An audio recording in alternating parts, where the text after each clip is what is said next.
Hello, folks. I'm Larry Kudlow. Welcome back to the Larry Kudlow Show. Great pleasure to be with you. By the by, let's say you can live stream us over the internet, if that works for you. Live stream us over the internet, LarryKudlowShow.com, LarryKudlowShow.com.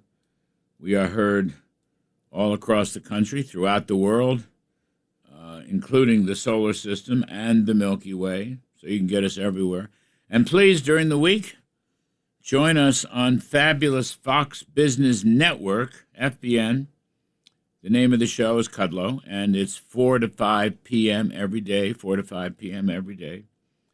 And if for some reason you can't make it at 4, well, just text your favorite 9-year-old, and she will show you how to DVR the show. You'll never miss a thing. DVR the show.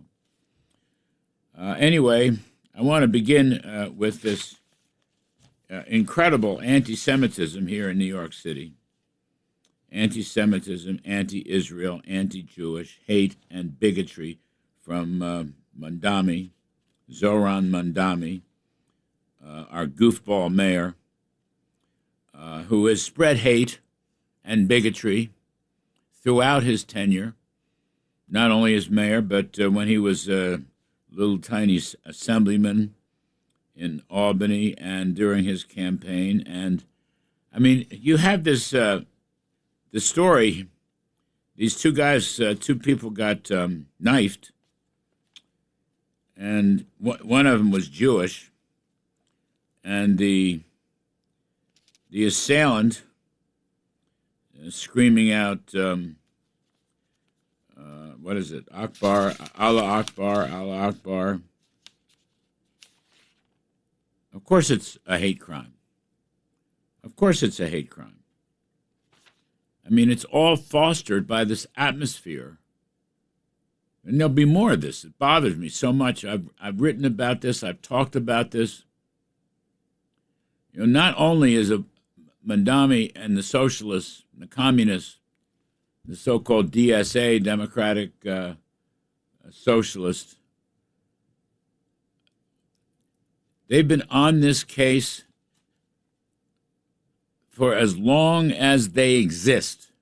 The animating drive, the animating force behind the so-called Democratic Socialists is anti-Semitism.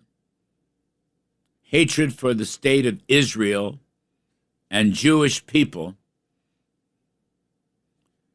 Essentially, they support Hamas after the massacre and slaughter of October 7, 2023. They condoned with a march up at Columbia. Actually, this Chevalier woman, who'll probably be the congresswoman, she not only was leading that mosque the day after the Israeli massacre, it turns out this past week we learned that she was an intern at a Hamas school in the West Bank, and then she comes back to America, to New York City. She's some kind of grad student at Columbia. I don't know what that means. Hamas, essentially defending the slaughter that took place in 2023, October 7th. Ditto for Mandami. One of his people tried to meet with an Iranian official. They hate America. Of course they do, and they hate Israel. And they spread their anti-Semitism. He tries to get an attack on Benjamin Netanyahu. If he ever comes to New York City, we're going to arrest him. Well, you can't arrest him. You don't have any authority to arrest him. In fact, if you lay a hand on him, even the threat is eligible for jail. I don't think it'll be enforced. But if you ask the New York City police, Jessica Tisch, who is a tremendous police commissioner of the Jewish faith, any attempt to go after Netanyahu would be against the law and subject to fines and jail time. We do not recognize the International Court in The Hague. Mandami is preaching hatred about Netanyahu. Mandami's wife favored the Hamas slaughter in 2023. and tweeted about it and then tried to erase the tweets. It's one thing after another, but the main point I want to make here, it is the driving, animating force behind this socialist/communist movement. I have talked about this before. I've written about this before. The stabbings this week are additional evidence. You can't foster an atmosphere of hate using your pedestal, using your mayoralty as a platform, and not expect violence to occur. And Jewish people are being pushed around all over the city of New York and other places around the country. But we see it here in New York. That kind of hatred and bigotry and anti-Semitism, which historically goes hand in hand with socialism and communism, always. Show me a totalitarian dictatorship, and I'll show you anti-Semitism. In Russia, in Germany, I don't want to go through it, it is so awful. In China. But this is the heart and soul of that movement. The heart and soul is anti-Semitism and hatred and bigotry. And it must stop. Now, the Jewish leaders here in New York are, of course, railing on against Mandami, telling him he must change, he must change. He won't change. He won't change because sin is blood. It's part of their DNA. And the people surrounding him feel the same way.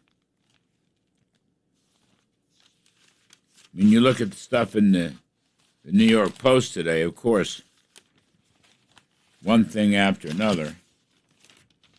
But, I mean, this is, in a sense, my judgment, my view. This is worse than their statist, socialist, communist economics. I know they want to attack everybody. Karl Rove, my friend Karl Rove, writing this week in the Wall Street Journal, asks, will Democrats disavow the DSA platform? The answer is so far no. I mean, some of the things, food, education, energy, medicine, and transportation, common goods, they're common goods and utilities, should all be free, should all be run by the government. The government should take public ownership of the largest corporations and essential industries. That's a throwback to Joe Stalin in the 30s and 40s in the old Soviet Union. Of course, they want the end of capitalism. They don't want people to go back to work. They want the government to subsidize non-work, welfare on a large scale. They want publicly owned housing, high minimum wages, 32-hour work weeks, universal health care at no cost to individuals, all medical education and training, paid family leave, education from pre-K to college, free. They want reparations. They want a green future. Here's the old climate saw once again. Cancel all student debt. Defund the Department of War. Defund the police. Close overseas military bases. End all military and economic aid to Israel. Now, Mandami, of course, trying to take over housing and landlords and raising property taxes. By the way, he was attacked by the African-American the Queens Borough president, I believe his name is Donovan Richards, attacked this week for white supremacy because raising property taxes means raising taxes on black homeowners. In Queens, of course, and other boroughs, but it was the Queens borough president who made this criticism. It's a lily-white operation.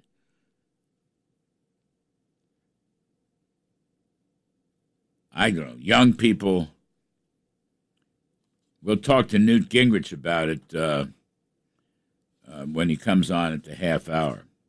But we see this, anti-Semitism is so demoralizing. It goes into the bloodstream of a city, a community, a city, a state, a country. It just so undermines. It undermines morale, families, work effort, and hatred. And by the way, the hatred, hatred against Jews spreads to hatred against other groups, Catholics, people of foreign descent, Irish, Italian, Polish. It spreads. That's the whole history of hatred and bigotry. It will affect blacks. It will affect browns. Take a look at all the leaders of the Democratic Socialists of America. You don't see people of color. You see white people, you see people of Muslim and Arab heritage, but you don't see people of color, Americans. Blacks are not part of their coalition. Hispanics are not part of their coalition. Haters are the main part of their coalition. They're all downward mobility. Look at the resumes of these people that are surrounding Mondami. I mean, they're such nothing burgers, nothingheimers. They're not people of achievement. Now he hires this Lena Khan to be his economic development commissioner. She hates capitalism. She hates successful companies and businesses. When she was at the Federal Trade Commission under Joe Biden. I mean, far left, socialist. But anti-Semitism is the part of this. I don't know what we're going to do about it. Citizens have to speak out, and they're starting to. Jewish officials are speaking out. Some people from Wall Street have spoken out. Ackman, Rowan, a few others, good for them. I go to church on Sunday as a Catholic convert over 30 years ago. This has nothing to do with the religious component per se. Everybody, no matter what your religion or race, should stand up against this anti-Semitic hating group of people, far left. Mr. Trump talked about it in his great speeches over the July 4th weekend. The Faith and Freedom speech, the Mount Rushmore speech, the National Mall speech. He talked about America's greatness, past, present, and future, America's greatness. But then he talked about the mortal threat of what he called godless communism. And he was so right. Unfortunately, that mortal threat is right here in New York City, with a bigoted anti-Semitic mayor and his whole crowd. All I can say is stand up and fight it wherever you are, whoever you are. Otherwise, it'll destroy our city, and worse, around the country. Let me take a break. I'm Kudlow. We'll be right back. Another point I want to make, apart from Mondami and his bigoted anti-Semitism and harm to Jewish people, harm to everybody, but I want to switch gears, talk about economic policy in Washington, D.C., because this past week on the TV show, I spent some time criticizing my friends in Congress, Republicans, including and mostly the Senate, for not doing anything. All right, the midterms are 3-4 months away, and they lack a message. I call it swag. They lack swag. You know what I mean? Swag, winning. The kids call it Riz, aura, just plain messaging. What are they doing? They can't get anything through. And the Senate particularly. Senator John Thune, and I like John Thune. He's a friend of mine. He's a good man. But he seems baffled or disorganized. He says, I lack the votes, he says. I lack the votes. Well, don't say you lack the votes. Say, I'm working on getting the votes for key points. Now, the House got a budget bill through that included Mr. Trump's favorite, which is Save America, voting reform, voter ID and citizenship. I'm for that. There's some military money in there, but it's going to be a fight. We need to help the troops in Iran and our whole arsenal of weaponry, our whole inventory. But we also need to help middle-class people, and we also need to make sure that we're telling people to drain the swamp. So here's what's missing from the GOP, and this is my big beef, and I let loose a little bit on the TV show this past week, and the riffs, you can read the columns all the way in the New York Sun and elsewhere, but you should have, first of all, tax reform, tax cuts for the middle class, tax cuts for growth. Okay, don't make people pay taxes on Joe Biden's inflation, which was 21% increase cumulative. So you've got indexing the capital gains tax for inflation. Index it. Or raise the allowance, the exemption, the capital gains exemption on the sale of a home. That hasn't been changed since 1997. But the inflation, the CPI, has gone up 108% in the last 30 years. Don't make people pay that. Empty nesters don't need big houses. They'd be happy to sell, but they don't want to pay hundreds of thousands of dollars of capital gains on inflation. And what about all the waste, fraud, and abuse and corruption? I mean, Emmett Oz is doing a great job. Bobby Kennedy's doing a great job. But they should codify that into legislation. Start pulling money out. Not small money, big money. Show voters that you're going to drain the swamp and you're going to give them some pro-growth tax reform and voting rights and citizenship proof. But they're not getting it done. They have no swag, no riz, no messaging. We'll talk about it. Hang on, we're going to come right back with the great Newt Gingrich and talk some more about all this. I'm Kudlow, folks. Stick around. So, Mondami, the anti-Semite, the DSA, all anti-Semitic as their motivating force. Couple of topics. The highly educated, downwardly mobile voters fueling the far left's rise. And I want to add to that one other point to cover with our next guest. And that is the GOP in the Congress, particularly the Senate, has lost its swag. No risk, no riz, no growth, no tax cuts, no spending cuts, no nothing.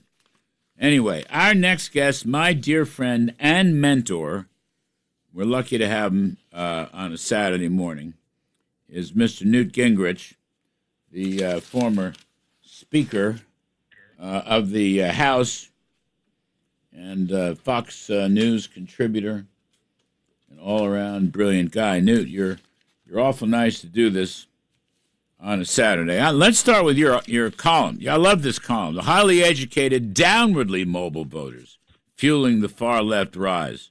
The big government socialists. They're like teenagers throwing temper tantrums. It's a wonderful theme, Newt. Well, look, what triggered it was Nate Silver, who is sort of the establishment's poll explainer, who did a piece and said, look, you have to understand the driving force between the so-called progressive socialist is people who are actually doing pretty well, got a master's degree, but they can't find a job at the level that their ego demands. They are beginning to realize that they're going to not live as well as their parents. They can't afford to buy a house. Many of them, are living with their parents. And so what you have is not a blue-collar industrial worker kind of uprising. You have a graduate degree, moderately wealthy, but declining person who's really angry because, in fact, America's not going to hand them what they haven't earned, and they believe that they're worthy of it. And it hit me that what you really have with Mondami and his allies is a temper tantrum. These are like overage teenagers angry because they didn't get what they wanted this week. And, they've been deprived. They didn't get a ski vacation. Nobody bought them a new car, et cetera. And so you're not dealing with a genuine, serious political movement, and you're not dealing with populism except in the sense that the modern, wealthy, extraordinary American system has produced so many people with graduate degrees who can't find a decent job or a job that pays well, that you now have sort of the revolt of the overeducated. And there's an entire theory about this that talks about the impact when you graduate more people with high degrees than there are jobs for them. And they suddenly look around and, you look at what you get paid. Let's say you graduate with a degree in poetry.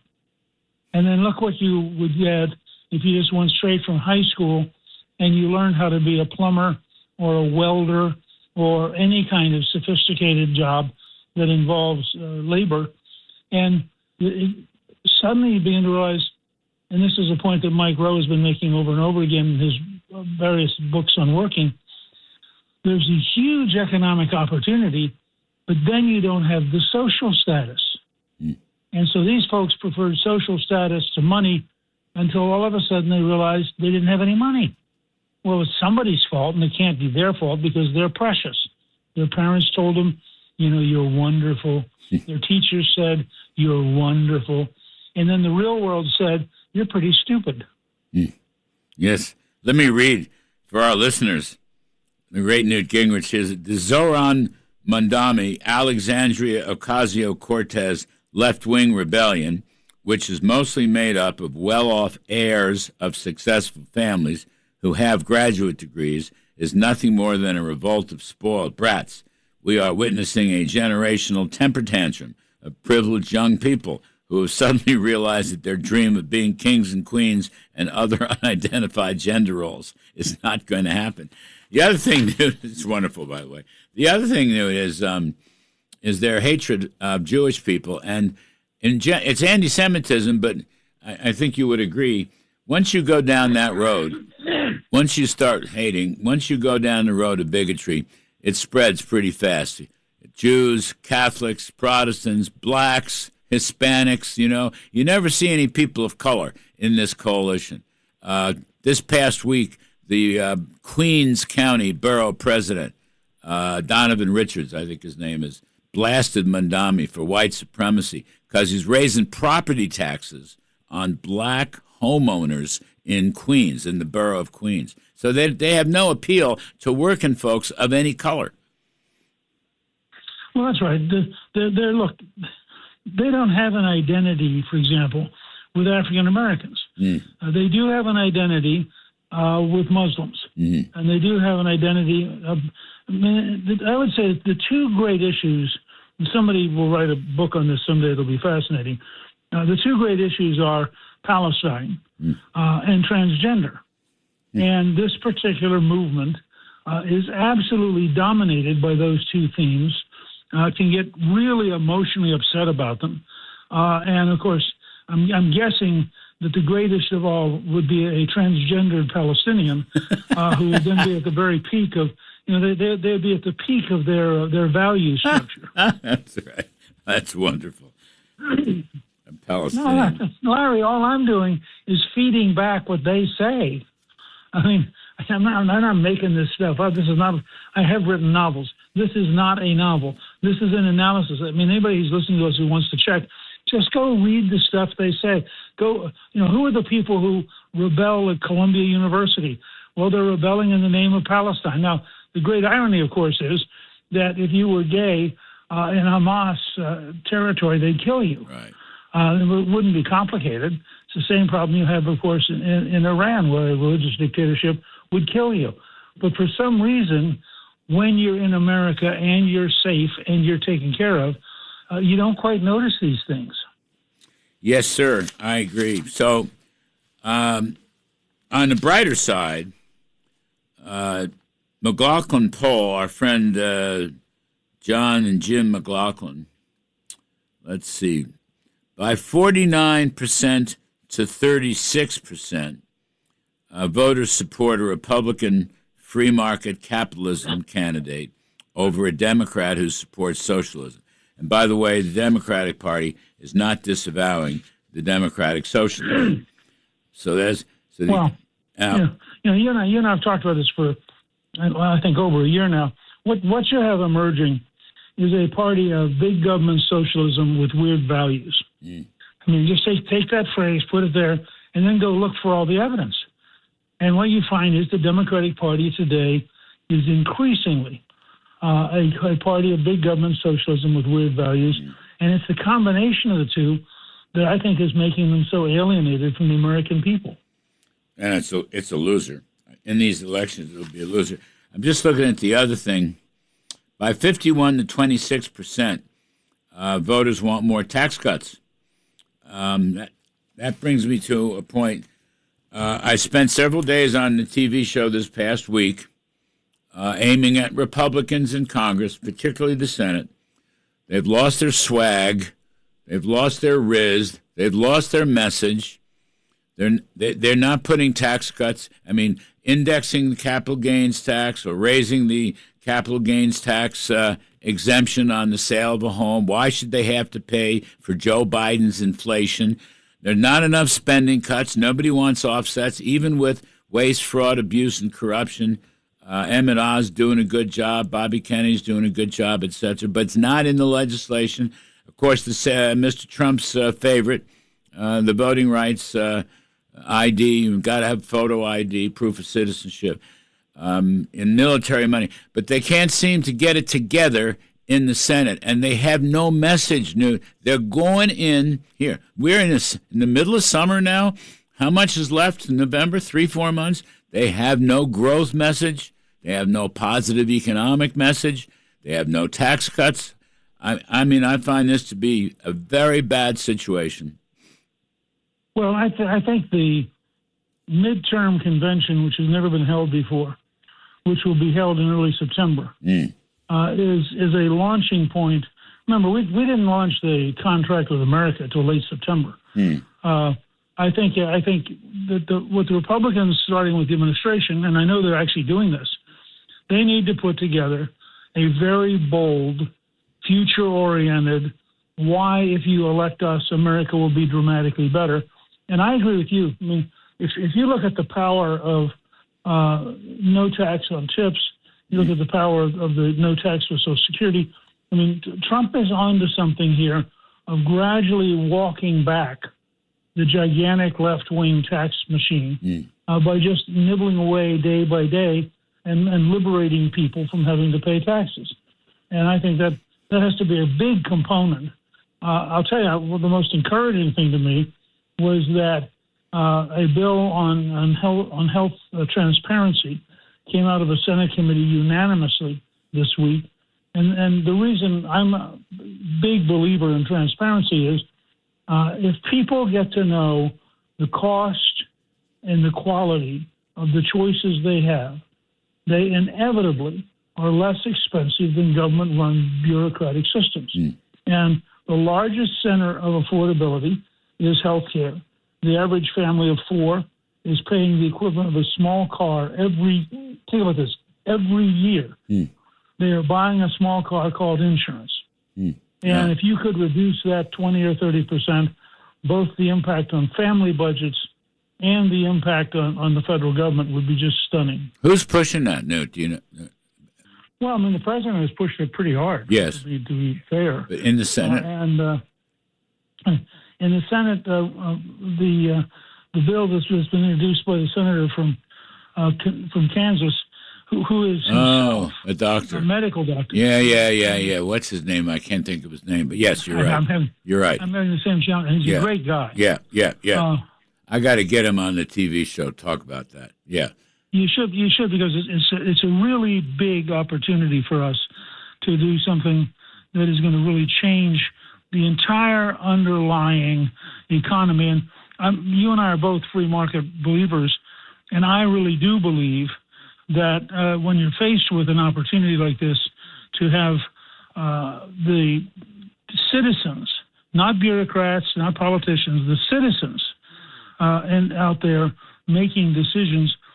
Senator Roger Marshall That's is it. the author That's of it. this bill. That's it. Yes. Yes. And Roger Marshall has done a great job. He is a medical doctor himself. Yep. And his bill came out of committee unanimously, yep. Democrat and Republican. And it's an idea whose time has come. And the effect it will have both on family budgets and on the federal budget will be staggering. Let's take a quick break, Newt. I'll come back. I got a couple more things. The midterm convention thing is very important because right now the Senate, the messaging is lost for the whole Congress. Basically, they're just wandering around in the wilderness, shooting at each other, but they don't have a message. We'll talk about that. I also talk about the Iran war, how to close it down. We're talking, folks, to the great Newt Gingrich, my dear friend and mentor. Newt, of course, is a Fox News contributor. And what's the last book is Trump's Triumph, America's Greatest Comeback. I think that's the last book he's written. I'm Kudlow. This is Gingrich. We'll be right back. And we're talking to the great Newt Gingrich, former Speaker of the House, Fox News contributor. Newt's latest book is Trump's Triumph, America's Greatest Comeback. He is a great friend and mentor to me and many others in the conservative firmament. Newt, it looks like the president is going to launch maybe the final war effort, but it's going to be a massive effort of bombing. There's even stories in the paper today about somehow landing special forces, special operators, Navy SEALs, and so forth to go after the enriched uranium in some of the spots in Iran, Pickaxe Mountain, and so forth. So we're seeing a little bit of a lift in oil prices and gasoline prices that were all coming down and going back up. They're not where they were in March or April, but they are coming back up. What's your take on this? The final. I mean, I think the president's lost patience with the regime. Not going to believe any deals anymore. He's going to go for broke on the military side. What are you thinking? Well, I mean, I think first of all, the Iranians have made an enormous mistake. They don't realize that their best chance to make a deal is right now. If they are still holding out after the election, President Trump will be commander-in-chief. He will have the most powerful military in the world, and he will have nothing to restrain him from annihilating them. I mean, he's been very patient. He's made very clear he really would like to get a negotiated agreement. He'd really like to have diplomacy instead of war. And every time that we try to move forward, they do something provocative to make sure we understand that this is a religious dictatorship dedicated to chanting death to America. They mean it. It's not a slogan. In fact, the late Ayatollah, before he was killed, said publicly on television, this is not a slogan. This is our policy. So if you start with that, the question is, can you raise the pain level enough that a dictatorship that is motivated by religious belief decides that its very survival requires it to change its behavior? And we're about, I think, to test that theory. The challenge is, it's a big country, and the amount of damage you might have to do is so horrendous. We don't want to hurt the Iranian people. 80 or 90% of the Iranian people would like to be free. They admire America. They hate the regime. After all, remember, this regime killed 45,000 plus people this year alone in order to stay in power. Now, that's not the sign of a group that's winning a popularity contest. One thought has occurred, and I've discussed this with Jack Keane, General Jack Keane, this past week, and also Keith Kellogg, General Keith Kellogg, two dear friends, two mentors of mine on military matters. Covert operations, Newt, a presidential finding and covert operations, our CIA and all the other secret services, we have many, with Mossad and their secret services. Kind of like Reagan during the Cold War, give money to Lech Walesa in Poland, money if they need arms, but covert type stuff. That's right. Off the books. No, I think that's key. Look, I think that should have started from day one. Yeah. But I've been dealing with this since I was a freshman in Congress in 1979, and they seized our embassy illegally and held American diplomats hostage for 444 days. So in my mind, there's no doubt this is a religiously motivated dictatorship, permanently hostile to the United States. You will never cut a deal with them that they will keep, and sooner or later, you're going to have to replace the regime.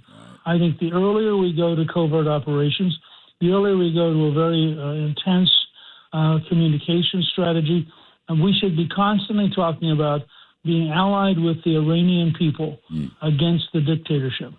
And we should have a conscious outreach to every Iranian, including, by the way, Iranians who are overseas.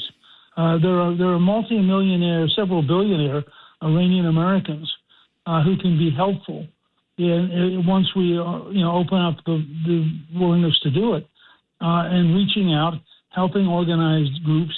And I think you could presently have an insurgency across virtually all of Iran. Yeah, you're right. There's this big Iranian, it's a Persian diaspora, and you see it in L.A., New York, Washington, D.C. You're right, you see it overseas. Many successful people, business people, bankers, and so forth, that could help it. But I think the covert operation is probably started, but that's what we need to do. It's one way Reagan helped destroy Soviet communism. Anyway, our time's up. Newt Gingrich, thank you. I appreciate very, very much.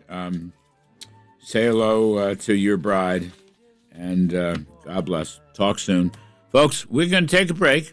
And on the other side of the break, we're going to do some economics, reconciliation, where's the GOP swag, and the Goldilocks economy is still very strong. I'm Kudlow. Many thanks to Newt Gingrich, by the way. We'll be back, folks.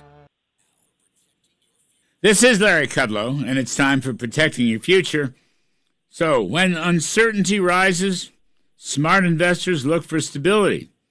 For generations, gold and silver have helped protect purchasing power through inflation, market swings, economic uncertainty.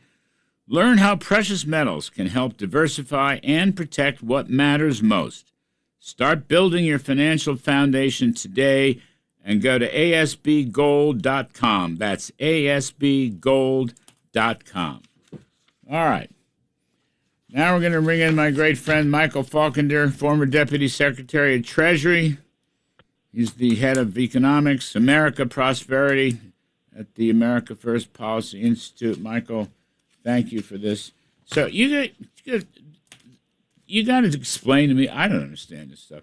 Why can't the Senate and the House did get a reconciliation bill, but it lacked tax cuts, no indexing of capital gains or increases in the cap gains exemption for the sale of a home, no spending cuts, no offsets, nothing about waste, fraud, and corruption and all, the stuff that Emmett Oz has been doing, and J.D. Vance and Bob Kennedy, and whining in the Senate, John Thune, who's, he's a good guy, I know him, but he's saying we don't have 50 votes. I mean, why? Where's their swag? Where's their message? I just don't understand it, Michael. I agree with you, Larry. The problem is that they're not even willing to defend what we did in the big, beautiful bill. They seem to think that because we tightened eligibility and reimposed work requirements, that's something that they don't even want to talk about. And so their fear of going into another reconciliation package that has tax cuts. So sorry to get into the weeds on this, but if you provide instructions to the Senate Finance Committee to do tax cuts, then anything under the jurisdiction of the Senate Finance Committee comes subject to amendment that the Democrats put forward on things like health care.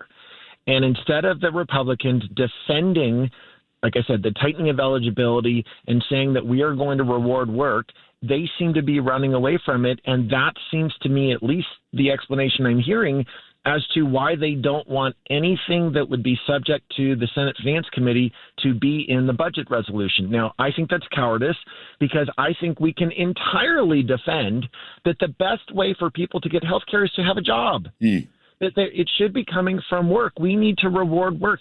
We need to stop buying into the terms of the Democrats who desire a dependency society. Their whole mantra is if they can get people addicted to government, then they will get a permanent voting majority. We need to entirely change the paradigm and say people and families are best structured if they are self-sufficient. We should reward work. We should not have such a generous safety net program that encourages this cross-generational dependency. And that's why we should absolutely go after the massive Obamacare subsidies that are still in law, that Joe Biden greatly increased during the pandemic, under the guise of the pandemic, and yet we haven't taken them away.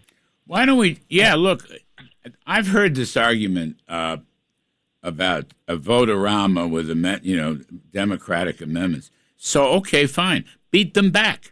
Defeat the amendments. I mean, that's part of the job of the majority leader, to whip through and stop, and then go. Look, we've talked a million times about the whole issue of inflation indexing capital gains or increasing the exemptions. Okay, it's just common sense. Inflation's gone up the last nearly 30 years by 108%. The Biden inflation cumulatively went up 21%.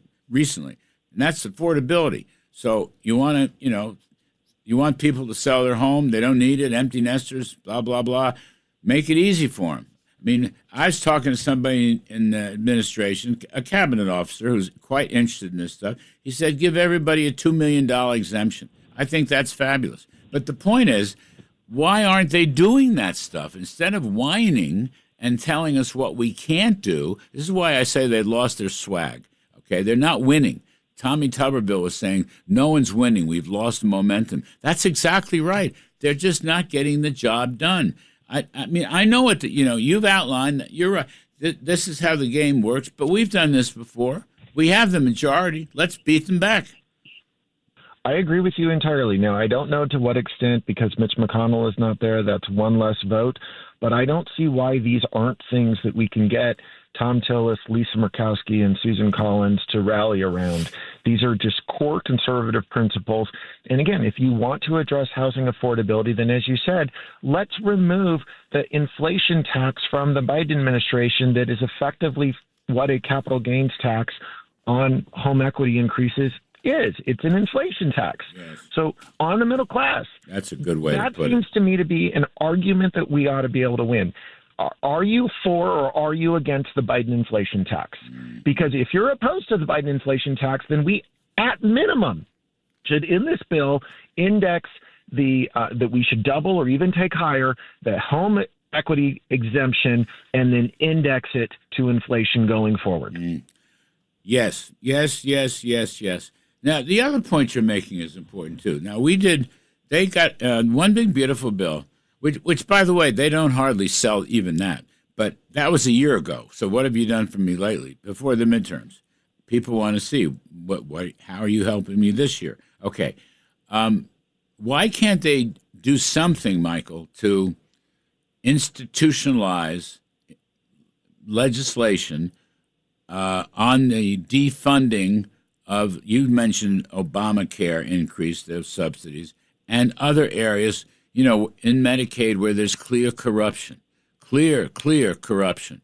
I mean, I don't know, the GSA number, government services, was $500 billion plus waste, fraud, and abuse. And that was the number Elon Musk used over a year ago. I remember interviewing Elon, and he talked about $5, and he said our number came out the same as the GSA. All right, there's got to be in there a lot of spending cut offsets, right, to fund, let's say, military, for example, very important right now. But they're not talking about that, Michael. There's got to be stuff that can be done. And that's because they They need to flip the narrative on it. So I remember when I had my confirmation hearing, I was getting, questions from the Democrats about cutting people off of Medicaid. And I said to one of them, Senator, last time I checked, people getting off of government benefits because they got a job is a good thing. That used to be something that we used to celebrate on a bipartisan basis. So if because we are creating a strong economy and because there are jobs out there and the unemployment rate is low, we are able to move people off of welfare and back onto work. And that as a result of that, Medicaid numbers go down. That is something to celebrate. That's aspirational. And I don't understand why we can't assert that these reductions we're taking illegal immigrants off of the Medicaid rolls. We are taking able-bodied adults. There was a piece on Life's Prosperity earlier this week, Steve Moore's group, that said the prime labor force participation rate among men is at a historic low. Right. Why? Why shouldn't able-bodied men without dependents be working?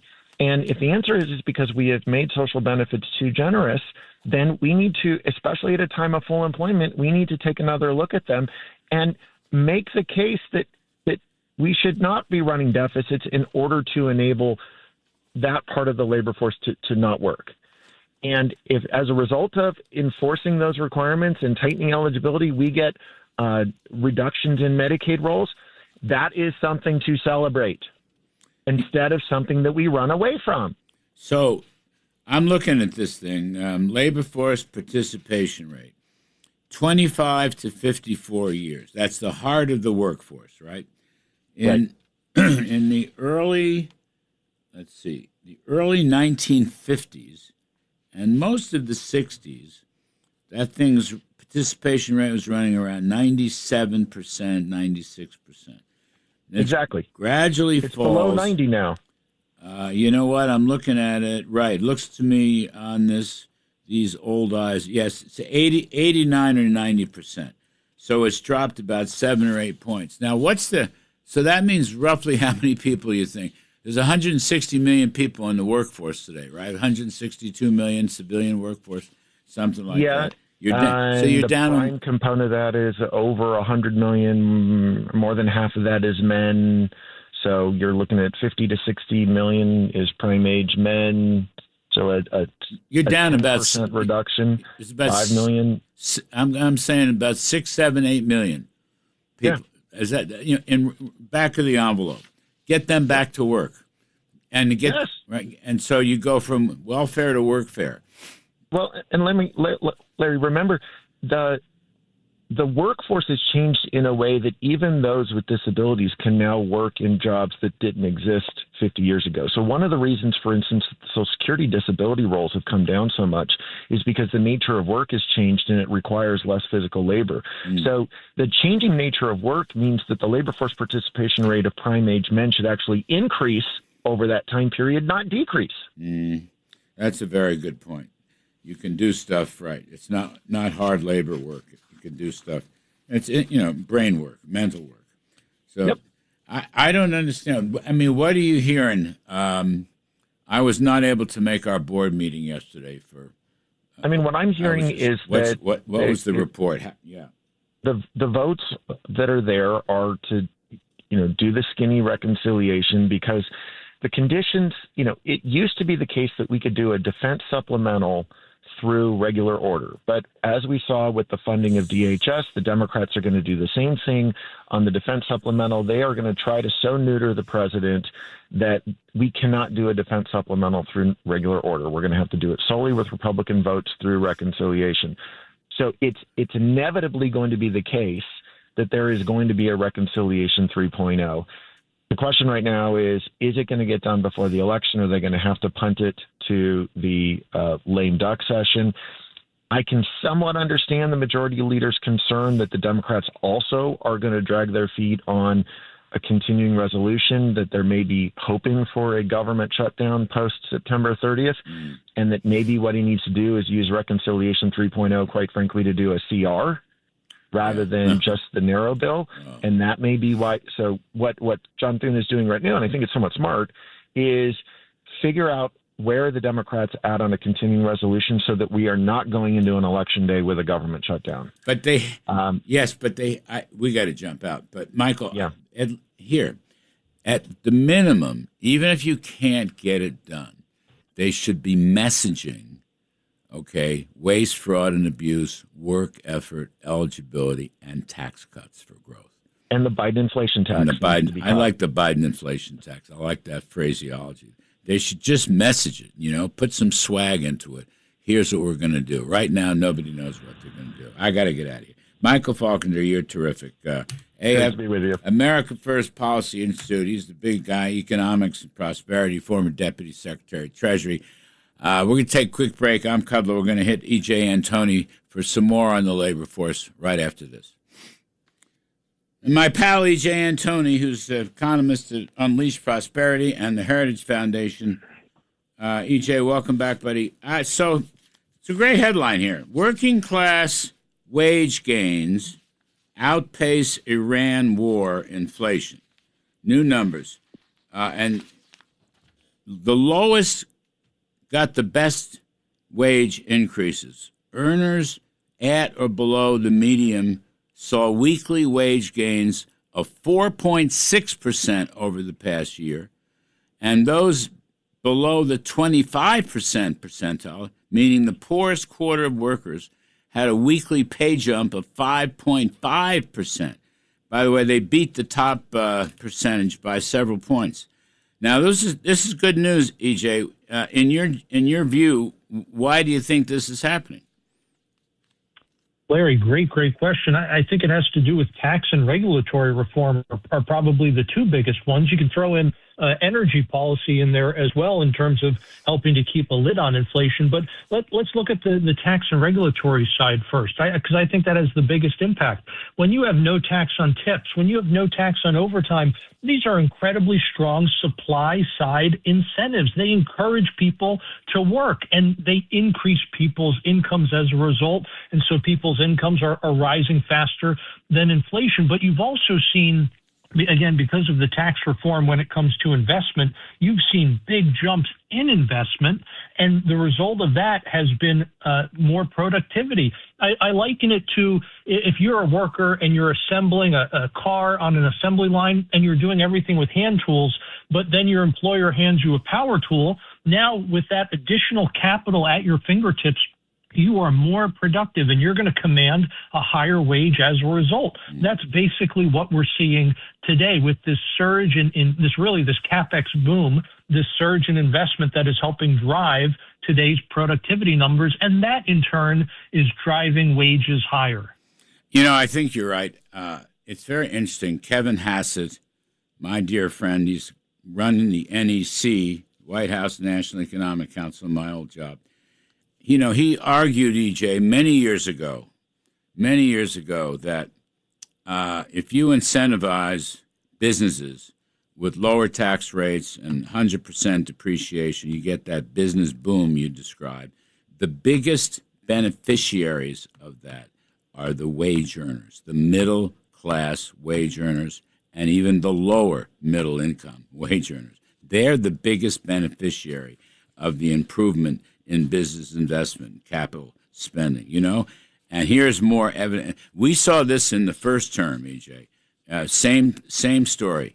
Of the quintiles, it was the middle and lower middle quintiles that did better than the upper quintiles, the top 1% or the top 5 and 10%. So here it goes again. The second quarter, that's exactly what happened. The wage earners, ordinary wage earners, middle income, working folks as we call them, right? Kitchen table working folks, they're the biggest winners. It's fascinating. Yeah, Larry, 100%. This is part of the, I guess you could call it the irony when it comes to how labor and capital complement each other. When you get these big investments in labor, it doesn't actually, you don't actually see the biggest return then on labor in terms of wages. You actually see it on capital. For example, let's say we have a lot of investment already in terms of computers, but we don't have any workers trained to use those computers. Well, if you turn around and you spend all this money on education to train those workers, now all of a sudden your capital is more productive. Wow. E.J. Antoni, sorry I was short, E.J., but thanks ever so much. E.J. Antoni, Unleash Prosperity and Heritage Foundation. We're going to take a break, and then we're going to look at the Iran war Aaron Cohen's going to come in and help us on the whole story. I'm Kudlow, folks. Please stay with us. There's a lot of war news now in the headlines. I guess we went 14 consecutive nights of bombing. We did not bomb last night for whatever reason. The president is mulling over a decision for a massive attack on Iran. But there's even more stuff developing, and we're going to bring in my great friend and mentor on military matters, Aaron Cohen. Aaron Cohen's the founder of Gideon, which is AI threat detection for law enforcement, very important. But he's also Israeli special ops veteran and host of the Aaron Cohen Show, Aaron Cohen podcast. I didn't know you had a podcast. Very good. So, Aaron, first of all, thank you for this on a Saturday. We appreciate it. There's a big story in the New York Post today. U.S. moles plan to snatch enriched uranium from Iran's nuclear facilities. Would be the most sophisticated op in history. It's really something. And some of the military guys in here, let's see, Joseph Rogers is now a deputy director of the Center for Strategic and International Studies, former military guy. Anyway, they're saying it would involve thousands of ground troops storming Iran's nuclear facilities, navigating booby traps, utilizing construction crews, and maintaining a large defensive blocking force surrounding the sites. And they're talking about several sites, Aaron, Pickaxe being one of them, but let's see. Isfahan is another one. And they're talking about SEAL Team 6's Silver Squadron, 2nd Ranger Battalion, the Army's 21st Ordnance Company, et cetera, et cetera. I know you know a lot about this. Talk to me, just in your gut, how feasible is this kind of thing? How wise is this kind of thing? Could we do it, basically? So, Larry, I served in a unit called Duvdevan in Israel. Duvdevan is the Arabist unit. It's the show that Found is based on. We dress up as Arabs to infiltrate terrorist strongholds undetected. You need a lot of grit. Israel's entire model, I want to explain why this works for the U.S. The entire special operations model, where I come from and what I'm seeing more and more with the Americans now, is creativity. When you're dealing with a suicidal regime like Iran, who's converging into homicide ideation, these people don't care really what happens at the end. It's what makes them dangerous, Larry. And so the operations have to be gritty. They have to be courageous. So regardless of how complex it is, I think President Trump has been bold. I think he was bold in Venezuela. I think he's bold now. I don't think he's afraid to weaponize his military for the good of the greater world. And I think he understands, Larry, that for almost 50 years, this regime has been fighting a shadow war against the United States. And so he went out and took out Qasem Soleimani, and he's not afraid to level these guys. Now, he's got to be careful. He doesn't want to get dragged into boots on the ground, but this is all spec ops, Larry. So I think it would be complex. One of the more complex than the U.S. has ever attempted, but you need airtight intelligence, but they've got it. Israel already has the intel, and it's America's forward operating base. They're going to share every scrap of detail of exactly where the uranium is, Larry, whether it's been moved, whether the site's been trapped. Second, the control of the airspace. Nobody's going to do that better than Trump's Air Force and Navy assets and fighter pilots. So, and then I think the special forces, Larry, in the U.S., in the world. I really do. And I think that they can secure the facility, they can render the material safe, and they have to, and then repackage it and move it out under fire if they have to. And the reason why is because that nuclear threat has always been number one. And I like the objective, Larry. You cannot leave uranium sitting inside of a suicidal, hostile terror regime and hope diplomacy solves it. Well, I agree with that. and we've certainly learned that diplomacy is the Islamic Revolutionary Guard Corps. They're, crazy religious fanatics, so that you can never believe anything they say. But this is just really interesting to me. I mean, they're talking about Special Operators, SEAL Team 6's Silver Squadron, 2nd Ranger Battalion. I think you know this. The other one is the Army's 21st Ordnance Company. That would be responsible for handling and transporting whatever amount of enriched uranium is there. Now, we don't know that. The IAEA reported in 2025, last year, that Iran had upwards of 20,000 pounds of enriched uranium. Aaron Cohen, I've never seen. I always thought it was about 1,000 pounds. They're saying 20,000. They're saying Isfahan nuclear facility. They've been well guarded. Booby traps. Blah blah blah. And stuff. They know an invasion might come. You have to secure the perimeter around all the sites. Yeah, because they'll come. I mean, they'll come at us when we're there. So you think, has anybody ever mounted this thing? Has Israel ever done anything like this? Larry, we rescued 106 hostages in Entebbe, Uganda. We stormed the first aircraft in 1972. We dressed up as mechanics.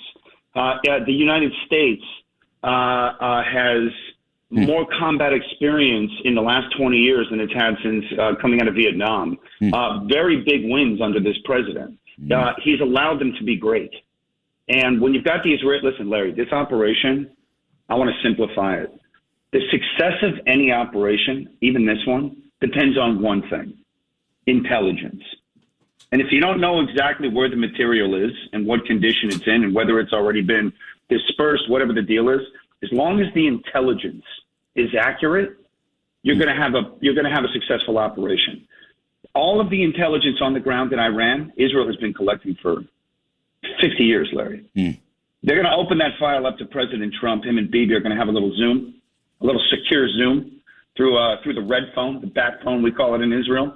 And guess what? He's going to say, here's where it is, here's where it is, here's where it is, here's where it is. Then they're going to take it to Hegseth, who's going to take it to the generals. And they're probably all meeting in Tel Nof right now, Larry, which is the Kiryat in Tel Aviv. And sitting down, figuring out exactly what the logistics are. The U.S. has the capabilities. The Israeli Air Force has the capabilities. It's just the intelligence. Israel has it. If they attempt this operation, it's going to be beautiful. And the reason why is because it has to be bold. This regime, we just talked about this the other day. This regime, Larry, torturing the economy right now with this nonsense in the strait. You got to flip the script with these guys. Yep. They've got to go down. So Bibi Netanyahu. Special ops, and they got to go down. So Bibi Netanyahu's coming to town this week, meeting with Trump in the White House, and right. So as Mr. Trump is considering a massive attack on Iran, quote unquote, a massive attack on Iran, bigger than anything we've done so far. And then you see this story in the Post. This is all leaks from the military, which is fine, that we're thinking about snatching the uranium. And the other thing is whether we would take Karg Island. Just take it, not destroy it, because it's very valuable, energy, oil, and we'll take it over like Venezuela. So Netanyahu's coming to town, and those two guys, it's like FDR and Churchill or something. They're going to plan and plot, and I think this is a good thing. But let's take Karg Island, all right? From your lights, from your experience, how difficult or how feasible is invading and taking Karg Island? Larry, it's a good question. I think that first of all, Karg Island is the leverage piece. And I think it's an absolutely feasible military target. I think that Israel's been staring at it for a long time. I know that Trump likes the idea, and he's been toying with it publicly in the media. And so the question isn't whether it can be hit, Larry. The question is whether you want to hit it with what strategic effect that you're trying to achieve. And so Obviously, it's their principal oil export hub. Damaging it, and this is what I think you're leaning into, would put enormous financial pressure on the regime because the oil revenue helps fund the state, including the IRGC. Larry, you cut off their money. I mean, that is their money. Mm-hmm. But it would also have broader economic consequences also, with the global energy market. So I think it's take it. The tricky part is going to be how do you hold it? Yep. Holding it's going to require manpower. You can't fly drones around it like mosquitoes, and no one's going to try and get in there. So the conundrum is how to carry out these operations short. Low intensity is the term for this type of conflict. Remember, Iran's been waging this against America for 50 years, Larry. Low intensity conflict has never ended. It's been going on for years, decades. So Carg Island is definitely grabbable. I don't think there'll be a ton of resistance. The question is how do they set up an infrastructure that's not going to put long-term U.S. boots at risk to be able to maintain it and keep it? Maybe they don't need to hold it for very long. Right. That's right. I think you're talking months, not years, but I agree. It's a Venezuela-like operation because, in terms of world economy and the price of oil, so that would end the Iranian Iranian stranglehold on Hormuz. If we took Carg Island. It's over. That's right. And we would There's nothing. Correct. So then we would run the oil export operation, and the money would be put in an escrow account or something. The U.S. Treasury would run. We would starve Iran. We would take the money, but we would get the oil, and the oil would come back on the market and drop oil prices. You have a big increase in the supply of oil, and that would kill the Hormuz. I'm just thinking militarily, these things are, tricky and difficult, and you can't gloss over that. I agree with everything you said. I think that ground presence would be temporary. I think it's security objective, accomplish the mission, hang on to it for a couple of months, shock the hell out of the IRGC. I don't see any long-term American occupation of Carg Island. Potentially put in a private security team or a Blackwater-style team.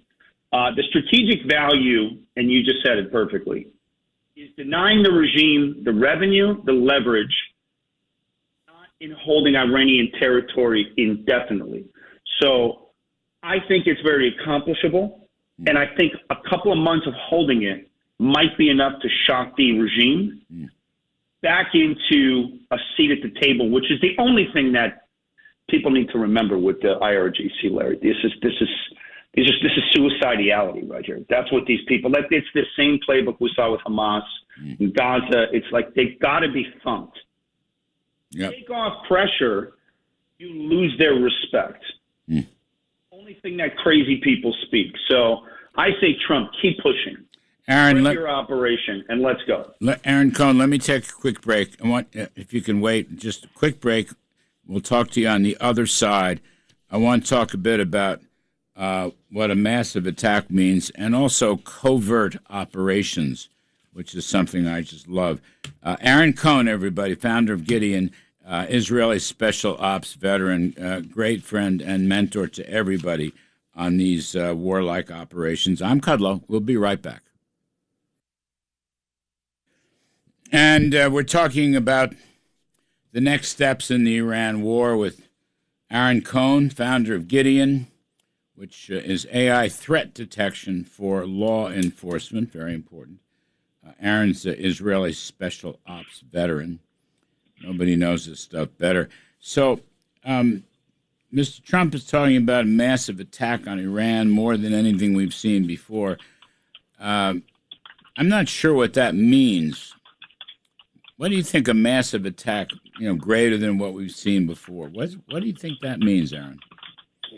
Well, obviously he's staging. To me, massive attack isn't really defined by the number of bombs, Larry. It's defined by the strategic effect. And so I think if Trump decides to escalate, which I think he could, the objective would be to really degrade the IRGC's ability to continue attacking the Strait.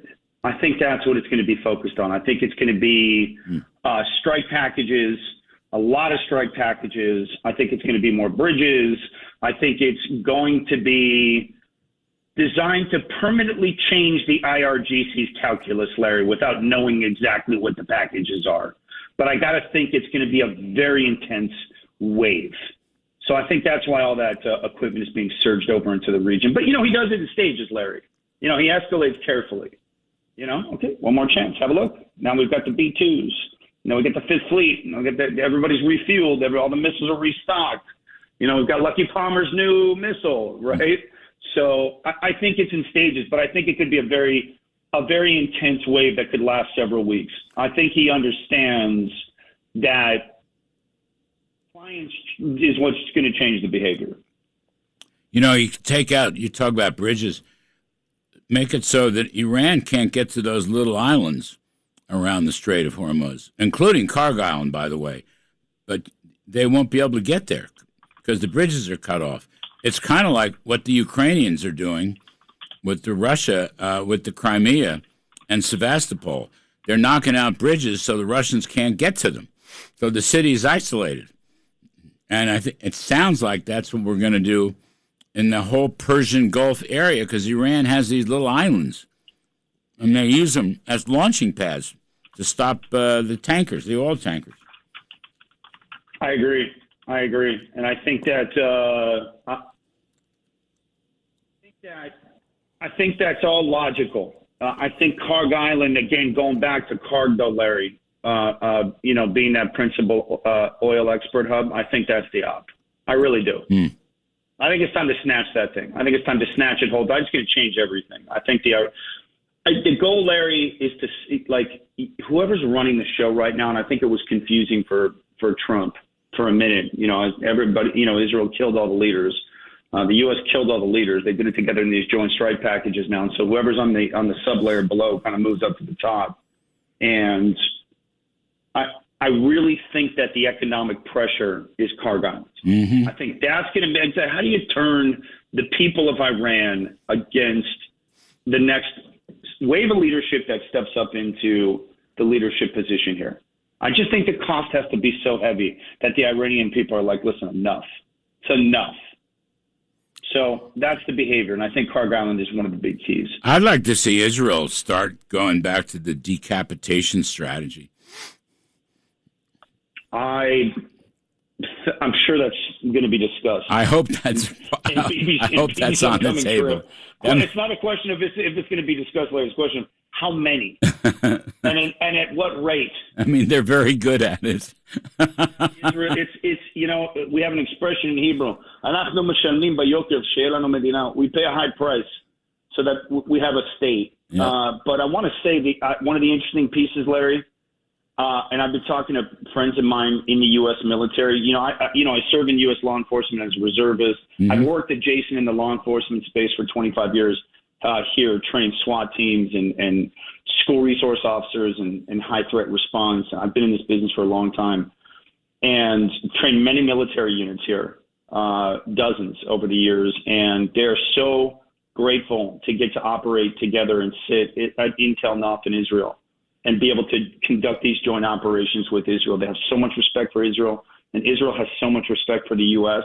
And between the Israeli intelligence packages and the U.S.'s might and capability, it's really something that the seniors in the U.S. military and in the IDF, it is a lot of pride cutting down Iran right now, honestly. A lot of pride. And it's not, and there's fake nonsense out there. Oh, I'm doing this for Israel. No.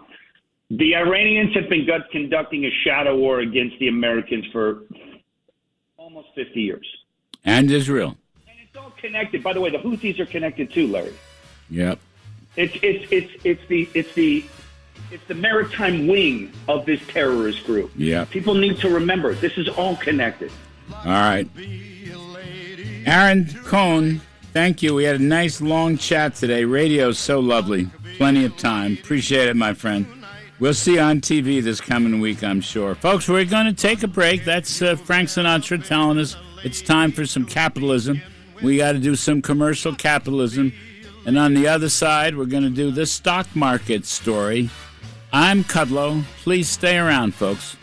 And we're hour 3. By the way, you can listen to us over the internet. LarryKudlowShow.com, LarryKudlowShow.com. And by the way, visit us during the week. Fabulous Fox Business Network, FBN. 4 to 5 p.m. every day, Monday through Friday. The name of the show is Kudlow. Please dial us in. If you can't make it at 4, just text your favorite 9-year-old, and she will show you how to DVR the show, and you'll never miss a thing. And we got 2 aces on the stock. The stock market's kind of wobbling around, not doing much one way or another. Lost a little bit of tiny ground this past week. Maybe the NASDAQ got hurt a little more than the others. Let's bring in our experts, Pete Najarian, co-founder of Market Rebellion and Option Monster, and Kenny Polcari, chief market strategist at Slate Stone Wealth. 2 great guys. So, Pete. Yes, sir. I'm looking here. Where is it? VIX.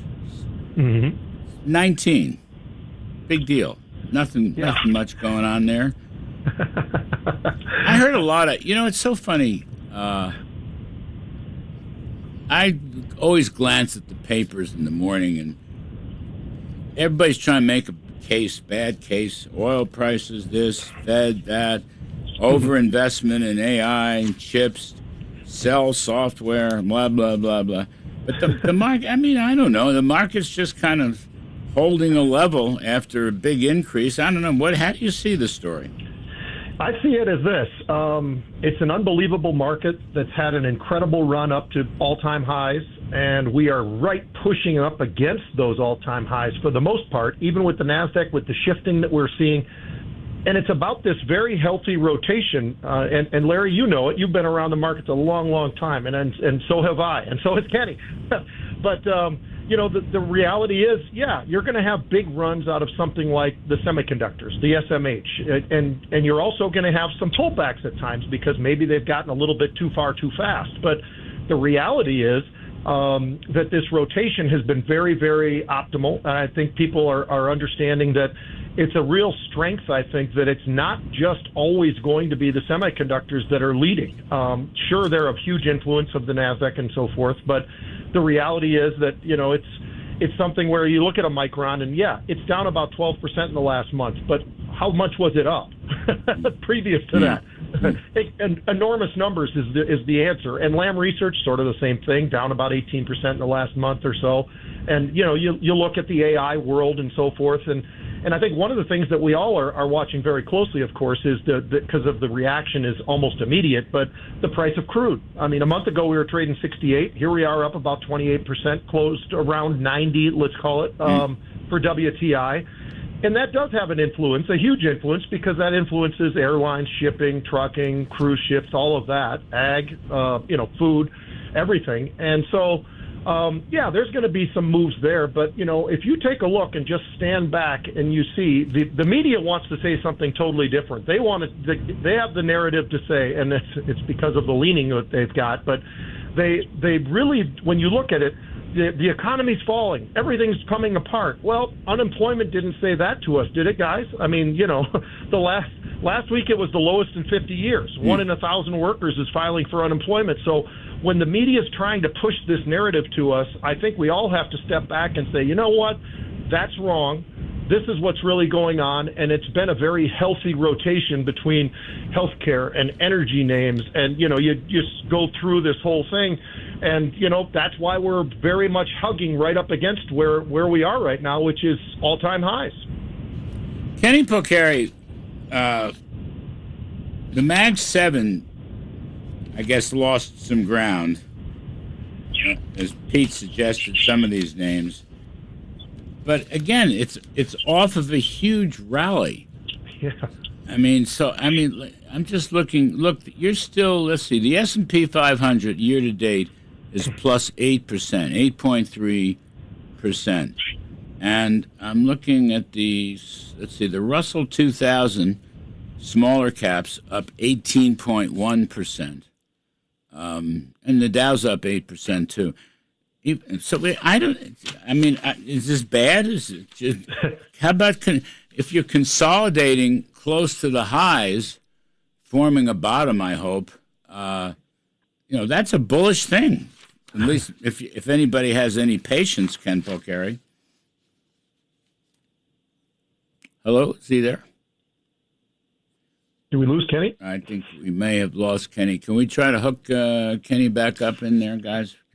Anyway, Pete, I'll just continue our conversation.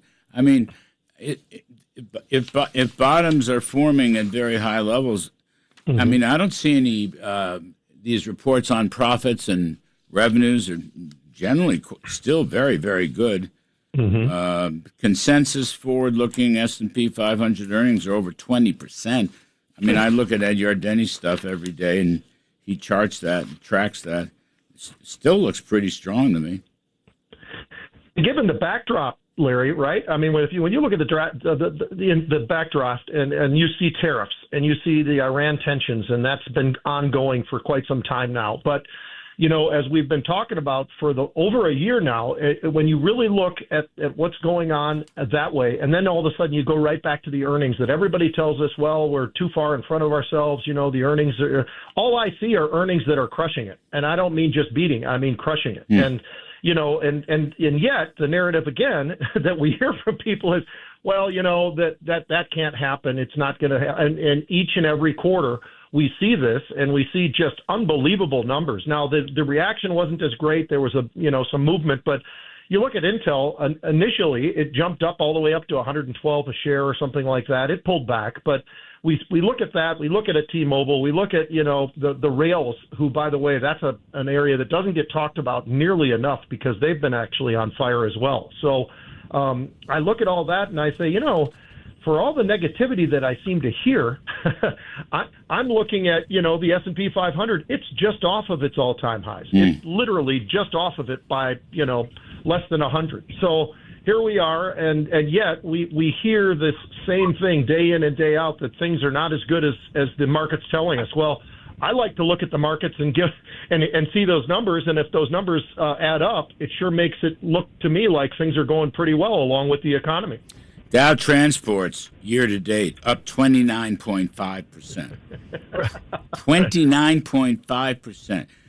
Wait a minute.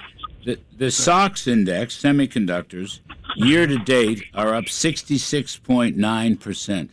Mm-hmm. Right. That's a pretty good rally, Ken Polcari. I mean, right. I was starting to tell you guys, that speaks exactly to the point that Peter made, right? Some of these names are up tremendously. I mean, the stocks are up 69% right now. They were up 80% or 80% plus year to date. So it was a tremendous move in those names. So to see them pull back should surprise absolutely nobody. And the other point that Peter made was the word rotation, not liquidation, because if we start to see liquidation, we'd see them selling everything and throwing the kitchen sink out the window. They're not doing that. Their money's coming out of some of these overperforming high-tech names and being moved into basic materials, healthcare, even industrials, utilities. All these other sectors are seeing money move into them and out of, maybe some of these high growth names, which isn't necessarily a bad thing. To Pete's point, it's very healthy. People should welcome that. Industrials up 17.7% year to date. Materials, commodities up 11%. Now, energy leading the pack up 33%. Iran war, I understand that, but still, it's a pretty good look. Ken Polcari, let's just talk bonds for a minute. Bond prices falling. Yeah, yields up a lot this week. T-bills, 3-month bills up 11 basis points, 390. The 2-year note up 16 basis points, 433. And the 10-year note up 13 bips, 468. So what do you make of all that? Well, so the 10-year, the one that really everyone looks at, really kissed 4.7, I think, on Thursday or Friday. Yeah. And so that makes it, that certainly does add to some of the pressure on stocks because people look at that and think, the risk-free rate, 4.7%, not so bad if they're nervous. I'm a little bit concerned if we keep seeing it push higher. I think that's going to certainly put pressure on stocks. If we see it, really pierce into the 4.7 range, then I think you'll get more pressure downside. Certainly on the high growth names, there'll be more pressure on those names.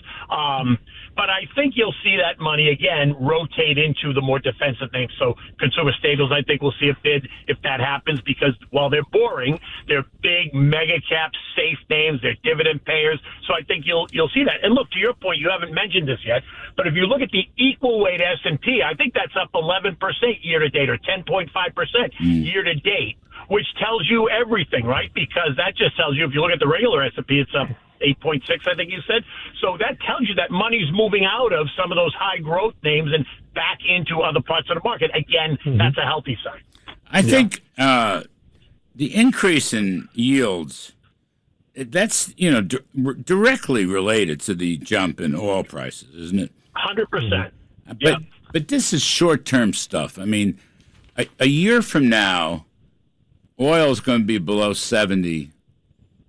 I mean, for sure, unless the war goes, completely sideways and badly and so forth. But these are not. I mean, I think these. I mean, probably be a good time to buy bonds. How about that? Go put your little toe in, buy some bonds because they got whacked. I mean, I think you might get a little bit more pressure on bonds. To your point, if this drags on even longer, you're right, which I hope it certainly doesn't. I don't think it should, but you never really know. So you might get a little bit more downside pressure on bonds, which is going to push you a little bit higher. But yes, to your point, this might be a good time to start at least dipping your toes, right? Don't go all in necessarily, but you might want to dip your toes. The dollar index 101.5. Dollar strong. Gold has been weak. Gold's just trying to cling to 4,000. Just cling, but it was at 5,500, wasn't it? Not too long ago. Yeah, about 4 months ago, right? Right. So gold's really getting smashed. Silver's really getting smashed. That's a good sign. All right, I'm an old-fashioned guy. I say precious metals. If that's the inflation warning or the high risk warning, all that stuff's coming down. The dollar's holding up. I mean, you want to see a collapse? Take a look at the Japanese yen. I mean, the Japanese. This is unbelievable.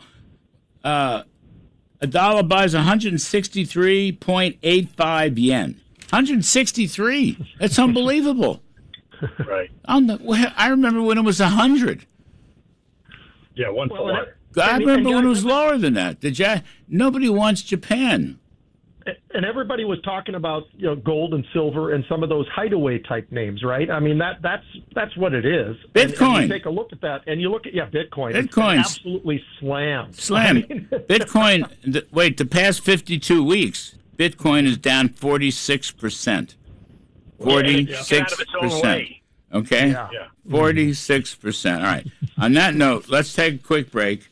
We'll come right back. Pete Najarian, Market Rebellion, and Option Monster. Kenny Polcari, Slate Stone Wealth. I'm Kudlow. We'll be right back. And we're talking stocks with Pete Najarian, co-founder of Market Rebellion and Option Monster. Kenny Polcari, chief market strategist at Slate Stone Wealth.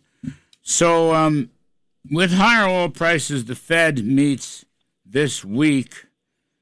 I don't know if Kevin Warsh will even have a press conference because he doesn't like forward guidance. I think it'd be kind of cool if he didn't. But you've got speculation about the Fed raising rates. You think this is Ken Polcari? You think the Fed's going to raise rates? Well, did we lose him again?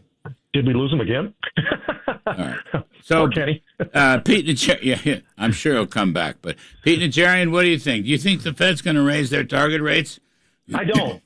I don't. I think he's going to stay paused. And wanting. He's such an interesting guy, as you were mentioning. I mean, he may do this, he may not do that, and it'll be interesting. It's a different Fed now, and I think that with his leadership, I think that it's going to be very, very interesting going forward. And he's going with all the true numbers that we always hear and talk about. By the way, Larry, on a note that's very close to this whole thing with Warsh and everything else, but I mean, when we look at these earnings and how good they've been already and what these numbers look like, and you've got, a beat rate of 88% so far, that's not so bad, And it's one of those things where, I just keep looking at this going, well, people keep telling us things about the economy and so forth, but are they right or are they exaggerated? And I think in a lot of ways, when they're very negative about things, they're exaggerated and they're pulling from other areas. When we're getting these actual numbers, whether it's the revenue beats, which is at 85%, or the earnings beats, which is at 88%, or just the earnings growth even close to 25% year over year, it sure does stand out for me. And that's why I think you want to be leaning, with the market, because that's why we're up here very much pushing on those 52-week highs. Look at all of the negative things that have been thrown at this market, and yet this is where we are right now. I mean, if you pulled away some of these things just a little bit, I think that you could say, well, you know what? This market actually is very strong, and it's very impressive so far, I think. Well, when you look, it's a funny thing. So all the stock market and the earnings you're talking about, big numbers, big increases, big growth rates, is really corroborated by the incredibly low initial unemployment claims and the actual unemployment rate and the numbers coming in. I mean, the June numbers for retail sales and almost everything else were very, very strong. So I don't think the Fed wants to get in the way of that.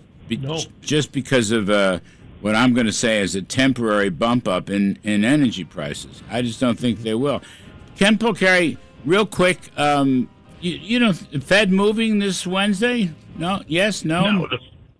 No. Can you hear me? The Fed is not moving this Wednesday, and I'm with you. I don't think that Kevin Walsh is going to have a press conference, nor do I think he should, quite honestly. I know probabilities have gone up in September now, closer to 70% of a hike, but I think that's temporary. We'll see what happens over the next month. I think it would be so cool if he didn't have a press conference at all. It would be like totally.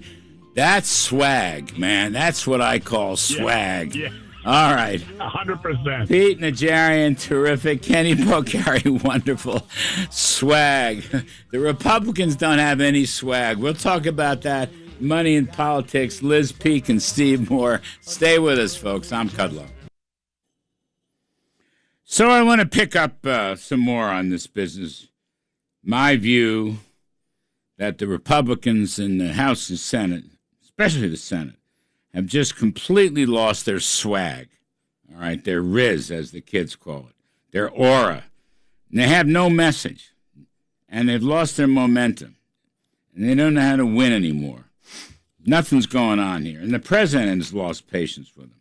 So let's bring in Liz Peek, Fox News contributor, and Steve Moore, Unleash Prosperity Hotline, and WABC radio host of More Money, which comes up after this show on most of these same radio stations.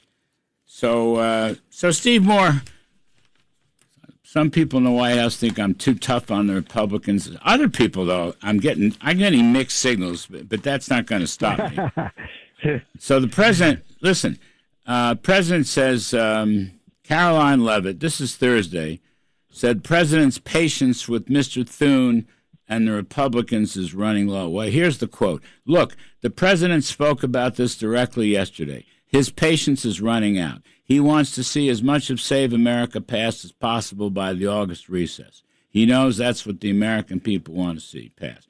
And then Thune says, well, I don't have the votes. I only have 50 votes. I mean, look, I don't care. Even if you can't get this stuff through, they should be messaging economic growth and affordability, okay? We are going to eliminate the Biden inflation tax. How's that? Mike Faulkender was on earlier in the show. The Biden inflation tax. In other words, homeowners, they want to sell their home. Why do they have to pay capital gains on Biden's inflation? In fact, the inflation itself has gone up for almost 30 years. CPI has doubled. So there's a message. Why don't they do it? The other message is waste, fraud, and abuse. Everybody knows about it. When are we going to drain the swamp and do something about that, whether it's eligibility or defund these programs or Obamacare subsidies, and then you do have the Save America Act on voting rights, which is very popular. The president's right about that. Why can't they do that? I mean, they're all whining. This is so bad. It's like inside baseball. They're all whining. They're afraid to go into some kind of reconciliation mode or the Senate Finance Committee because they're worried about Democratic amendments on a vote-a-rama. So you beat them like we did a year ago. Beat them back, okay? But if you can't, at least you can tell the country you want to and show how these votes are putting the Democrats at risk. I mean, they're like hogtied. They can't do anything, Steve Moore. And I'm not letting up. I refuse to let up. I don't care. You can't be too hard on them. You cannot be too hard on them. Whoa, what's happening? I can't hear a word you're saying. Liz, are you there? Yes, I am here. All right, you'll say this. I don't know what happened to Steve. Maybe can we rehook Steve Enfield? Anyway, go ahead, Liz. Sorry. Well, no, I mean, I think a lot of us share your frustration. And to have John Thune come out, I guess it was Friday or Thursday, with that comment that you repeated about not being able to find the votes. My view is it's his job to find the votes. Isn't that what the Senate, isn't his title, the Senate Majority Leader? Yeah. So where is he leading to? Nowhere. And I agree 100%.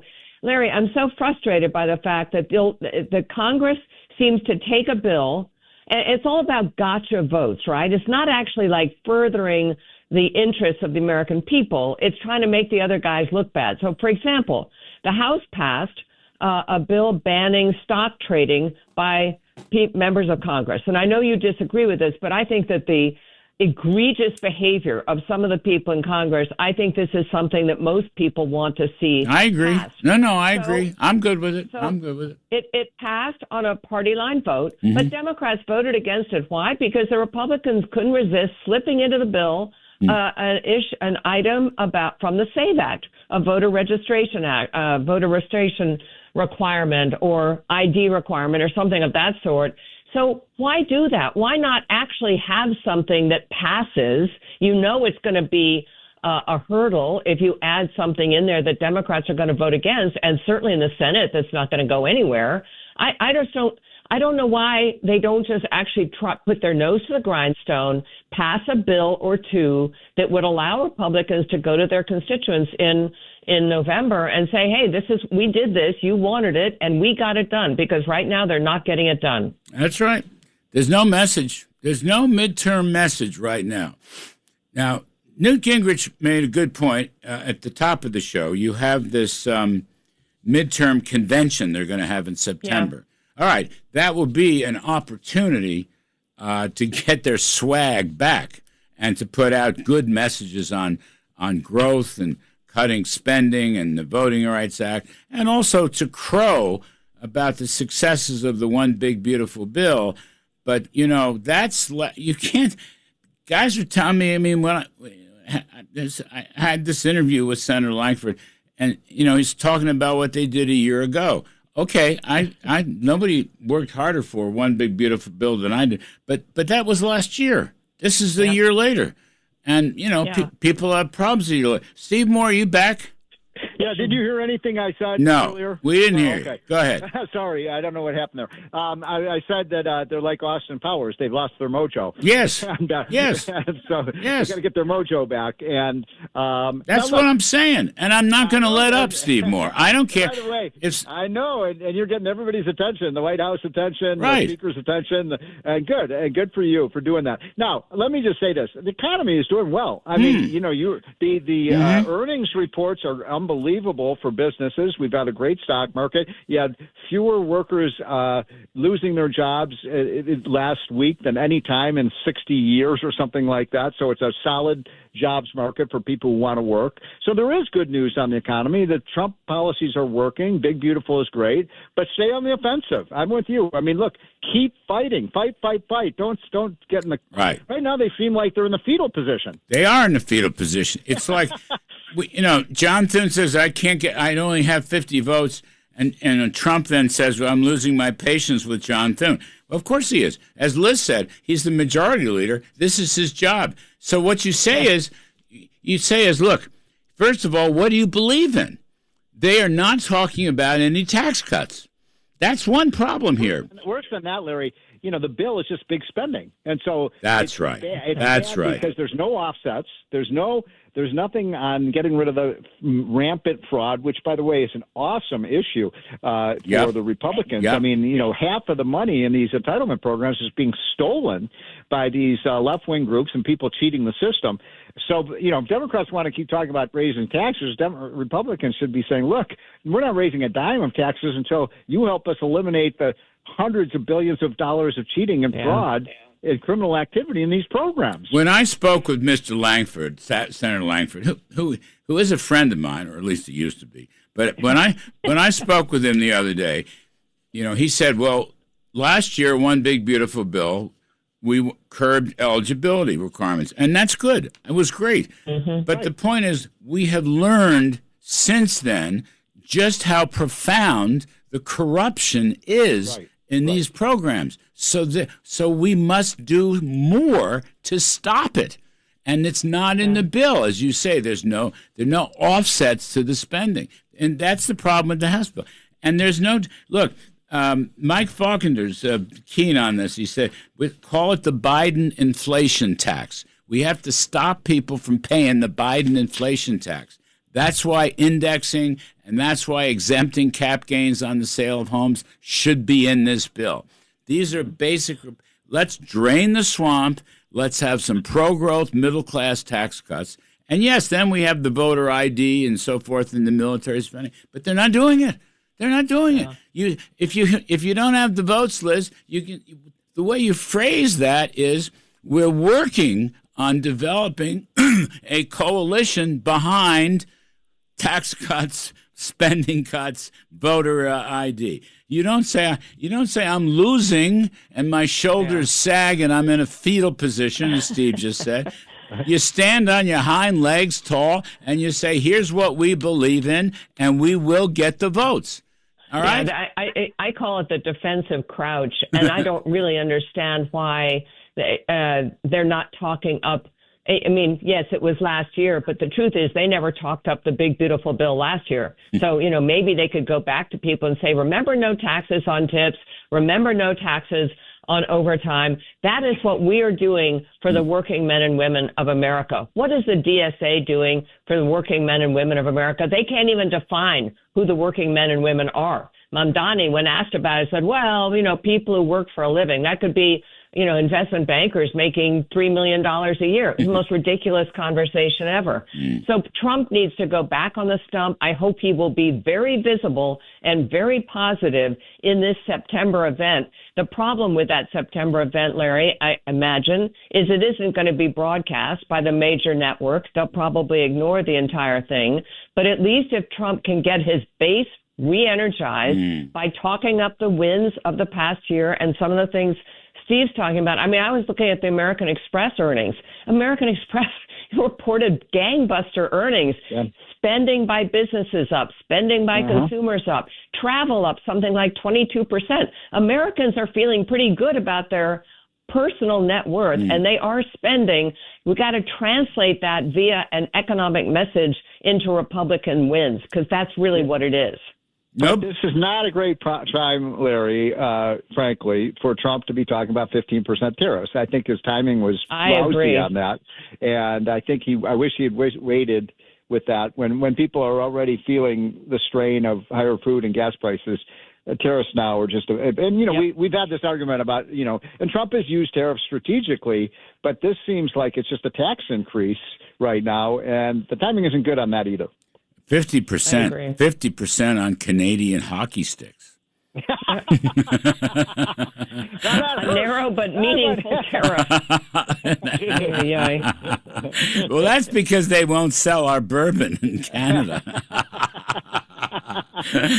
Me, I haven't had a drink in 31 years. I don't care. Let's take a quick break.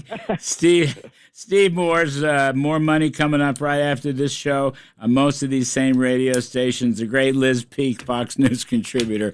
I'm Kudlow. We'll be right back. So, new polls coming out in New Hampshire, presidential polls. Very interesting. AOC has the lead on the Democratic side. Gee whiz, I hope she makes it. We got to root for her. But I want to start on the Republican side. The polls in February, J.D. Vance 53, Marco Rubio 7. The most recent poll, which I think was last week, was Vance 36, Rubio 26. How about that? Big change. Liz Peek, what's going on there? I'm not terribly surprised. I think J.D. Vance has given some interviews that really raise eyebrows about his commitment to free markets, about his commitment, frankly, to the Trump agenda. And I got to tell you, Larry, when I talk to Republicans, a lot of them prefer Marco Rubio over J.D. Vance. And honestly, there isn't one single issue on that troubles them about J.D. Vance. I think it's sort of a harshness about the man. I know that sounds kind of mushy, but, you know, people have to like who they vote for. And I don't get the feeling, particularly amongst women, that J.D. Vance has a huge likability factor. Marco does. You watch Marco operate. It looks he's now kind of taken over the diplomacy of the war in Iran, and he's had some very interesting press conferences, Steve Moore, and he just looks and sounds so strong and tall, you know, and you know he's working hand in glove with President Trump, and I think people are watching that. I mean, the guy's gone from 7 to 26. Vance has gone from 53 to 36. It's what Liz said. I mean, Republicans are changing their mind. Mm-hmm. Yeah, look, I mean, he's making a big comeback, even though he has little hands, right? and I like Marco. I want to say something though about J.D. Vance because I think Liz is right. He needs to sit down with you and me and Laffer and Forbes and just have an economic education session because where he's getting his advice is in all the wrong places. He's kind of made a peace with these kind of national conservatives who believe that government is not big enough and doesn't have enough power, and that's a very scary idea for a Republican to have. I guess he's going for that 7% of Republicans who think government is not big enough. So I think if he doesn't move away from that message, I don't see how he could possibly win the Republican nomination. Now, of course, a lot depends. Of course, you know, I just was watching CNN the other night. They were saying whoever Trump nominates for the Senate, I think is like a 98% win record or something like that. So, you know, Trump's endorsement will have a huge impact. But he won't endorse. He won't endorse. I think I agree. He will not. I think he'll stay out of it. He will not endorse. Wow. Oh, absolutely. He will not endorse. Yeah. And, you know, Ted Cruz is going to throw his hat into the ring probably. He will. And, you know, we had something in the hotline the other day. What we called our dream ticket would be the two best governors in America, Ron DeSantis and Kim Reynolds. You know, we have great governors, by the way, really great governors. And, you know, governors make great presidents. But J.D. Vance, he attacked Milton Friedman. He attacked Margaret Thatcher. He attacked the idea of meritocracy. And he attacked Israel, incredibly, the attack on Israel in the Joe Rogan show. Yeah, right. Now, I wrote that up, okay? Yeah. I did a riff on it on the TV show, 2 riffs on it, wrote it up for The Sun. The J.D. Vance people called my producer and basically yelled at her, said, look, well, take it back, take it back. What does that mean, take it back, you know? And then the other. By the way, Larry, did you read the Kim Strassel column? I was just going there, and Kim Strassel, who is a friend of ours, who is a free market capitalist. We've all known her for decades, and you know, a great lady, by the way. And they're attacking her because she's making the same issues with Vance. The stuff that he's saying is wrong. They're not changing. You know, look, if J.D. Vance said I misspoke, I get it. You know, free market, but he hasn't really pulled it back. Right. And this business about not showing up in the Senate is very important. It's a quagmire. Now let's just on the other side. A few moments left. AOC's got the big lead in New Hampshire. How about that? I said on a few weeks ago that AOC is the one with the wind at her sails. Yeah, she's got. She does. But can't you just be so excited about AOC debating either J.D. Vance or Marco Rubio? Yes. I mean, so Mamdani has, I think, endorsed AOC, correct, as his pick for 2028. So that means basically the entire left wing of the Democratic Party is rallying around this woman. Right. And honestly, it beggars the imagination that she could be considered a serious contender. She literally, you'd think J.D. Vance is on the wrong side of economic issues. She doesn't even understand the economic issues that people are going to want to talk about. So, yeah, she can rail about oligarchs, and Bernie Sanders will crisscross the country working on her behalf. I just don't think Americans are ready for AOC. And she's going to have to live down the anti-Semitism of the DSA and she herself. But I like Karl Rove's column, Will Democrats Disavow the DSA Platform? And then he runs through all the stuff: free food, education, energy, medicine, transportation, public ownership of the largest corporations, the end of capitalism, taxing wealth and income. Look, I'm rooting for her. Put her up there. You know what I mean? Let's have it out. Let's have it out. I agree with that. And, the only Democrat who's making any sense right now is, the former Clinton. Rahm Emanuel. Rahm Emanuel is saying, what's wrong with my party? And we're on the crazy side of all these issues. I wonder, but look, it's not enough for Democrats to say, well, I didn't say that. They have to disavow themselves from that. Right. Which they won't do. Right. And they won't. And, look, here in New York with Mamdani, I mean, you're at crisis mode with anti-Semitism in Israel. Yeah. And, there's Jewish people getting stabbed on the streets, walking out of their synagogues. I mean, it's reached crisis proportions. Anyway, Steve Moore's show coming up right now up to most of these same radio stations. Great Liz Peek, Fox News contributor. Many thanks to both of you. We'll see you this coming week on the air. Thanks, everybody. I'm Kudlow. We'll be back next weekend.